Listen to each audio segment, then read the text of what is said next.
It's my feel-good breakfast show.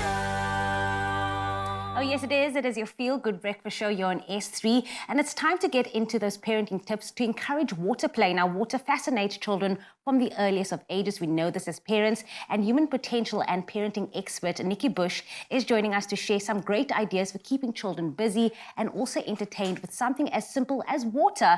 And you don't need a swimming pool either. Nikki Bush, good morning. Always so good to connect with you. Hello, Jamie. Lovely to be with you this morning. I have a little one, and it's so funny now because he just started swimming lessons for about a month now. So he's absolutely living his best life. He loves being inside the water, and now bath time has become so much more fun because he's trying to blow bubbles in the water. But why do kids find water so fascinating? I think there's that fluidity of water. There's that sense of wonder. You know, I think about Joburg last week. It rained most of the week, and any toddler with their salt was out there in the puddles with their gumboots, with their raincoats, with their little umbrellas, just displacing water, making it move. On a hot summer's day, spraying each other with a hose pipe. And if you watch little ones at preschool at the water table, they absolutely love pouring water out of cups into containers and making water move. And water is this magical substance because it's fluid, it's colorless, and it changes state. It can be hard like ice, it can be liquid like water, and then of course, it can become steam as well. So children, if you watch them when they play with water, they absolutely lose themselves in this water play. It's fascinating. And you mentioned your child with bathing and swimming, living his best life, and it's just calming because the skin is the biggest sensory organ of the body.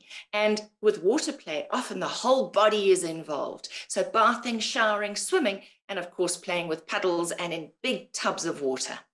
And it attaches to so many good memories. Because I also remember growing up, some of my best memories was running through the sprinklers on the field and just feeling that water on your skin. But also, why does the medium of water provide such a rich learning environment? Well, there's just so much that children can learn. Let's think of what they do with water. They pour it, they dump it, they fill things up, they splash, they mix. So they can be mixing water and sand. They can be mixing food coloring and water, and it changes color. Then squirting, that's the hose pipe thing, the squirting thing. Think about a sponge. A sponge can be squished and squeezed. And then if they have different toys in water, some things are light and they float, and other things are heavy and they sink. So there's this fascination about what can we do with water? So there's a lot of maths and science and experimentation that can be done with water. So children are fascinated. There's this sense of wonder and delight when it comes to water play. I love that we're encouraging water play as long as they're not using the phone or my phone or anything valuable to try and test it out to see if it's going to float or sink. But obviously, like I mentioned, you don't need a swimming pool to encourage this play. What are other household items or objects we can also use to encourage and enhance water play as well? Well, there is so much, and I think this is one of the advantages of water play is you don't necessarily have to go and buy toys. So containers like a bucket or a big tub, if you want, you can go and buy yourself a water table like your children have at preschool. And I really do stress that water play should not stay at preschool. You should bring it home. What about a blow-up swimming pool? Those don't cost a lot. So there's so much you can do with that. And even the kitchen sink. So when you are busy cooking, your child can be standing on a stool next to you and washing up the Tupperware that, of course, doesn't need washing up. But it's this fascination with water and bubbles. And then all those kitchen utensils that you have, like a colander or a sieve, water can fall through space. And spades, the little kiddies' spades and funnels really do well. An eyedropper. Think about the fine motor coordination that your child will use with an eyedropper. And then the mustard and the tomato sauce bottles, those squeezy bottles, fill those with water. You can go and buy water wheels, sponges, face cloths, and even some bits of old hose pipe can actually do really well when kids are playing with water. And we can talk about the kinds of activities that we're going to do with these objects. Well, we are not letting you go anywhere because clearly it sounds like mom and dad is going to have so much more fun than the kids. But we're, of course, going to be continuing our conversation with Nikki in just a bit. Stay with us from the importance of water play to the importance of story time. It's my feel-good breakfast show.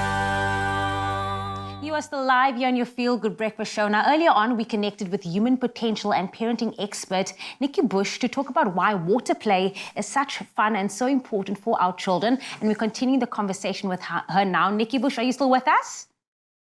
I am.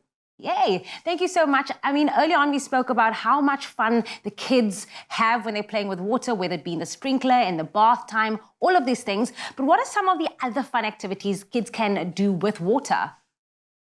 Gosh, there are so many things to do. And one of my favorites on a hot summer's day is to give children a big bucket of water and some big paintbrushes. So either they're thick, podgy paintbrushes that toddlers and preschoolers have, or even the ones that you would use to paint walls with, and get them to paint the hot paving stones in your driveway, on your patio, around your swimming pool. And it's like magic because it's wet. And then because of the heat, of course, the water dries up and it disappears. So that's an exciting one for them. Then blowing bubbles through the hose pipe into the bucket of water, or with a straw even into a bowl. So using the power of their breath to create something. And you can sing, believe it or not, through a hose pipe. So when they've got their mouths on the hose pipe, they can be singing a song and it actually reverberates in the water, so they can start creating music, which leads me to talking about floating things like metal bowls or pots and pans in water and then giving them a spoon, and they can tap those bowls and pots and pans and they'll hear different sounds, different pitches, different tones. And then those things like corks, you know, if you're having a bottle of wine on a Sunday, give your kids the corks and they float and they can blow them across the surface of the water. And another favorite for me is to give children a bowl of water or a pot of water with a bit of dishwashing liquid and a little bit of food coloring and a rotary egg beater. And they can make bubbles, and of course colored bubbles. So such a fun way to while away an afternoon, just playing with water and letting it drip through your hands and pouring and sinking and blowing and beating. So much that you can do. And of course, what are children doing? They're experimenting with gravity. They're changing, oh, that's another one, ice with food coloring, or crush the ice with food coloring. So that whole science experiment feel is brilliant with water. You making me honestly so excited to go out there, play with my little one, because obviously all I'm thinking now is him trying to sing Baby Shark through the hose pipe right now. But obviously we spoke about earlier on how, you know, why it's so important for children to play with water, but maybe let's expand a bit more what children can actually learn from playing with water. So there's the eye-hand coordination, all of those things that we've been talking about. If you're playing with water or sand, if you're pouring, if you're using the little squeezy eyedropper, fine motor coordination. And then, of course, that concentration and focus. You have a 3-year-old, and one day your 3-year-old needs to be able to focus and concentrate for 20 to 30 minutes at a time. With water play, watch how their focus and concentration expands. That whole sensory exploration through the skin is fantastic. So rough and smooth, wet and dry, gravity, cold and hot, and solid and liquid. Listen to all the words that we're using here. And then for maths, we can have full and we can have empty. So those are things that children need to experience in a very real and concrete way before they will ever understand the words in a maths class. And then when you put children together as a group around water, you find that there's so much communication and so much cooperation that takes place. And then as they get older, of course, they want to spray each other and chase each other with water and splash. And, you know, so there's lots of fun and laughter and memories, really good memories that children are making through play. And of course, they're learning through play as well. Definitely the memories as well, but also there's a safety aspect when it comes to being around water. How do we as parents ensure that our kids are staying safe when they are being outside, playing with water and just surrounded by water?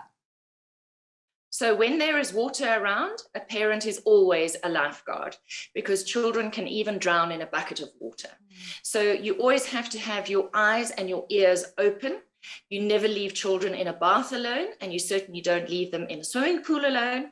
And even, as I said, if they've got 2 buckets of water and they're pouring from one to the other, you've got to keep your eyes open. So you need to be present, but it's a great thing to be there, to be able to watch the joy and the delight in your children's playtime as they actually play with water and are so fascinated by this amazing medium.